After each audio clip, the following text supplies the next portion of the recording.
Hello po, and today nga po pala mag-makeup po tayo and wala po ang foundation kaya pulbo na lang po gagamitin ko, and tara, magpupulbo na lang tayo. And yun na nga guys, 3, 2, 1, go! And time na yan, di ako makaano na mais kasi wala nagbe-video sa akin. And magpupulbo na nga po pala ako niyan. Biglang pumasok si ate para tanongin ako kung gusto ko ng pagkain. And sino po naman ba ako para tumanggi? Kumagat lang ako ng konti and sinalo niya na yung pinto. Thank you. And guys, ito na nga, nagpupulbo na ako. Tapos na po ako dyan kasi sobrang bagal ko po kumilos as in. Guys, next naman po niyan, concealer. And pagpasensyahan niyo na po kung di pa marunong mag-concealer and kumakain po pala ako niyan. Guys, di ko po alam kung paano po talaga maglagay ng concealer kasi baguhan pa lang po ako nun. And dito guys, sa time na to, nagalagay na ako ng concealer. Sa kamay ko lang siya nilagay kasi hindi ko nga alam gagawin. And tumapat na lang ako sa salamin kasi hindi ko talaga makita. And ewan ko talaga kung paano po mag-concealer. Sa time na yan, di ko talaga alam. And biniblend ko na lang talaga siya guys ng maayos para maayos yung makeup ko kung kaya maging maayos. And malapit na po pala ako dyan mag-blush.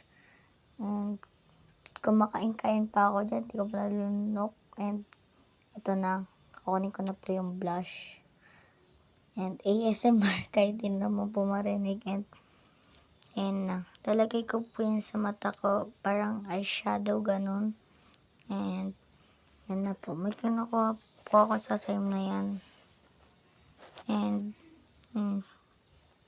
yung salamin para makita ko po siya. And ayan na po pala. And mali yung pagkabukas ko po niyan. Nagulat po ako nung time na yan and mali pa yung pagkalagay ko ng blush. Buti nga maganda siya unti yung pagka-blend ko. Ang pinky niya. Kaya may kinuha ko guys. And kala ko may ipapasok dyan. Parang nagulat ako kasi parang may umano sa pinto. Yun na nga guys, malapit na po pala matapos sa blush. Tapos mag-eyeshadow na din po pala ako. Nanonood din po pala ako sa TV habang nagme-makeup. And malapit na po pala ako matapos mag-blush para po mag-eyeshadow na po pala ako. And ayun na, mag-eyeshadow na po ako. That time po niyan, di ko po masyado makita. And kasi po, wala pong tumutulong po sa akin. Buti na blend ko siya na maayos and nakaya ko.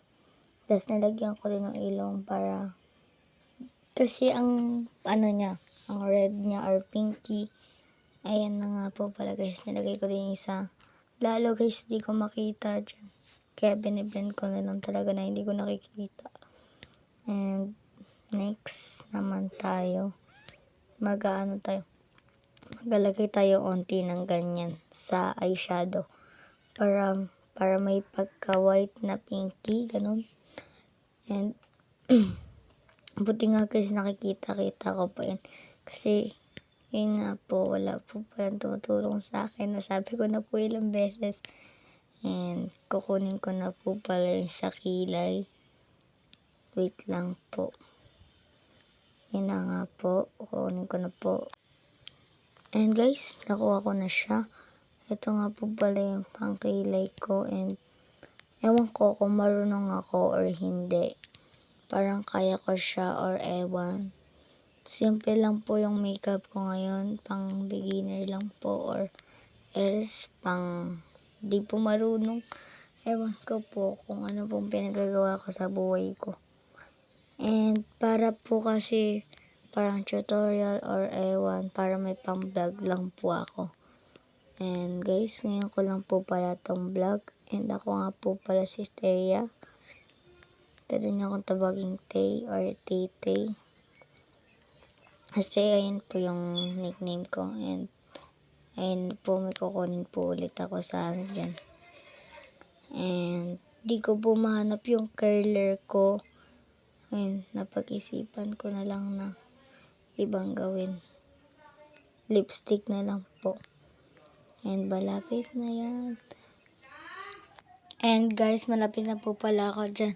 Matapos and magkukunin po ako niyan. And sa time na po pala niyan, and hindi ko po nakita. And this is the final look. And maganda ba guys? I-ano nyo lang po kung maganda. I-rate nyo. And bye! Thank you for watching!